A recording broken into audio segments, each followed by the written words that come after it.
Hello friends, welcome to my channel study by Diksha Singh. उम्मीद करती हूँ आप सभी स्वस्थ होंगे और अच्छे होंगे। तो फ्रेंड, आज की क्लास में मैं आपके सामने इतिहास के कुछ ऐसे इंपॉर्टेंट प्रश्नों को लेकर आई हूँ जो कि आपके गुप्तकाल से संबंधित है। तो गुप्तकाल संबंधित ये प्रश्न आपके एग्जाम में कई बार पूछे गए हुए प्रश्न और एग्जाम में होने वाले सभी एग्जामों में ये पूछे जाने की पूरी चांसेस है। वीडियो को बिना स्किप किए फ्रेंड पूरा देखिएगा। वीडियो पसंद है तो मेरे चैनल को सब्सक्राइब, मेरे वीडियो को लाइक करना कतई ना भूलो, साथ ही साथ शेयर भी करिएगा। तो गुप्तकाल संबंधित प्रश्न का पहला प्रश्न आपकी स्क्रीन पर है। गुप्तकाल की स्थापना किसने की? आपका उत्तर यहाँ पे होता है श्री गुप्त ने। गुप्त काल की स्थापना की अगर आपसे बात पूछ ले तो ये किसने की है? ये की है आपके श्री गुप्त ने।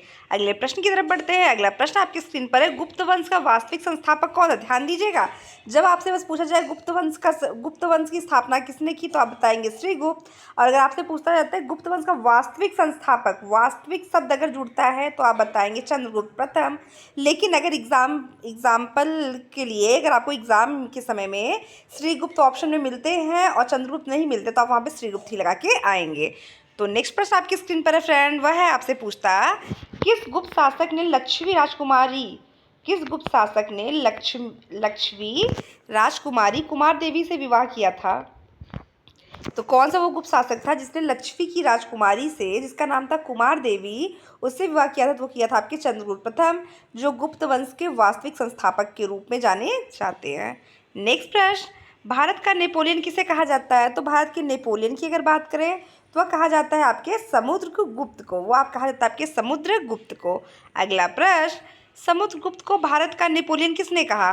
तो आपसे यहाँ पे एक प्रश्न और बनता है कि जो समुद्रगुप्त है उन्हें भारत का नेपोलियन तो कहा जाता है, पर समुद्रगुप्त को भारत का नेपोलियन किसने कहा है अगर आपसे पूछे तो ये इंपॉर्टेंट प्रश्न है फ्रेंड। तो ये है आपका विंसेंट स्मिथ।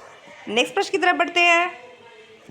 तो सामान्य ज्ञान की इस क्लास में, जनरल स्टडीज रिलेटेड इस क्लास का जो अगला प्रश्न आपकी स्क्रीन पर है वह आपसे पूछता है लक्ष्मी दोहित्र के नाम से किसे जाना जाता है? लक्ष्मी दोहित्र के नाम से किसे जाना जाता है? तो लक्ष्मी दोहित्र के नाम से किसे जाना जाता है?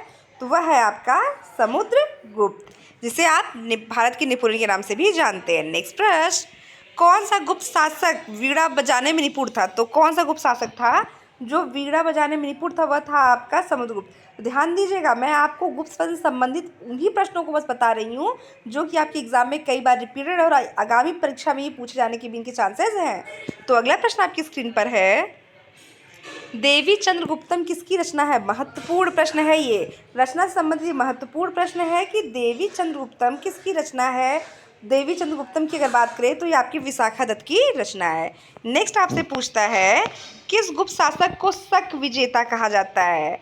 शक विजेता का अर्थात होता है शंख संवत की शुरुआत कितने की, जैसे संवत दो होता है, विक्रम संवती होती है, एक दूसरी होती है आपके शक संवत। तो वे आपसे पूछता है गुप्त शासक को शक संवत विजेता कहता है। किस गुप्त शासक को शक विजेता के नाम से भी जाना जाता है, कहा जाता है? तो वह है आपका चंद्रगुप्त द्वितीय, जिसे विक्रमादित्य के नाम से भी जाना जाता है। कभी कभी एग्जाम्पल में आपको चंद्रगुप्त द्वितीय मिलेगा और कभी कभी आपको बस और बस विक्रमादित्य के नाम मिलेगा। तो चंद्रगुप्त द्वितीय का ही नाम विक्रमादित्य है। नेक्स्ट प्रश्न की तरफ बढ़ते हैं फ्रेंड्स। नेक्स्ट प्रश्न आपकी स्क्रीन पर है, शक विजय के बाद चंद्रगुप्त विक्रमादित्य, जिसे आप चंद्रगुप्त द्वितीय के नाम से भी जानते हैं, ने किस प्रकार के सिक्के जारी किए हैं? तो वह थे आपके व्याघ्र सिक्के जारी किसके काल में किए गए थे? तो चंद्रगुप्त विक्रमादित्य के काल में किए गए थे। और किसके पश्चात जारी किए थे? तो शक विजय के बाद जारी किए गए थे। नेक्स्ट प्रश्न आपसे पूछता है कालिदास किस शासक के दरबार में था? बहुत ही महत्वपूर्ण प्रश्न ये भी है आपका कि कालिदास जो है वह उस समय के बहुत ही महान ज्ञाता के रूप में जाने जाते थे, बहुत बड़े विद्वान के रूप में जाने जाते थे। तो पूछता है आपसे कालिदास किस शासक के दरबार में था? तो वह था आपका चंद्रगुप्त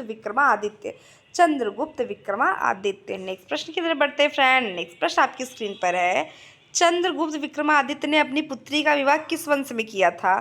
तो चंद्रगुप्त विक्रमादित्य, जिसे आप किसके नाम से चंद्रगुप्त द्वितीय के नाम जानते हैं, उन्होंने अपनी पुत्री का विवाह किस वंश में किया था? तो वह था आपका वकाटक वंश में किया था।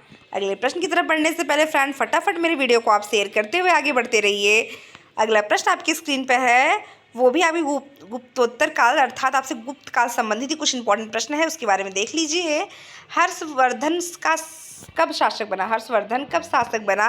तो हर्षवर्धन के शासक बनने की तिथि अगर पूछी जाए तो है आपकी 606 ईस्वी।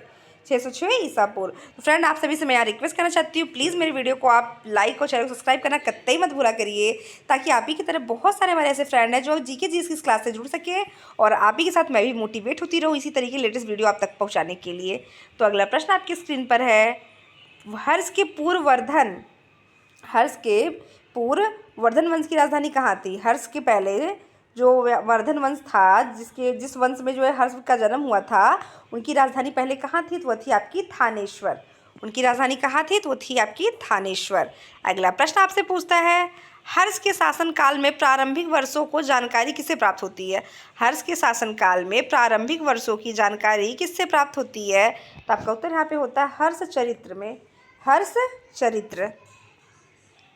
अगला प्रश्न, भूमि देने की सामंती प्रथा की शुरुआत किसने की थी? तो की थी आपके हर्षवर्धन ने।